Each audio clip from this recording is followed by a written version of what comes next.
Ito pong WBO belt ni Senator Pacquiao, dinonate niya po ito time ni Senator Coco Pimentel as SP. Kasi po sabi niya, makasaysayan yung panalo niya kasi that time, napagsabay niya daw po ang training sa ibang bansa. Sino yung tinalo niya nito nung nagkaroon siya ng... Si ano po, Jesse Vargas po. Vargas. Ayan. Ano po, wala daw po kasi siyang absence sa session nito.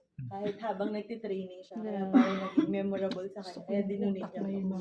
Akala po ng iba na pupunta dito, replica. Pero yan po talaga. Original po. 5 to 8 million po. Wow. Ng price niya. Kahit po maliit na diamond lang. Gold and diamonds. Yan. Gold and diamonds. Ganda. Sabi nga po nung iba, bakit daw wala sa May ano pa sa nagkataon lang po kasi na wala nang space. Tapos siya, ito po yung huli na dinonate na medyo malaki. Kaya nasa gitna. Pinaka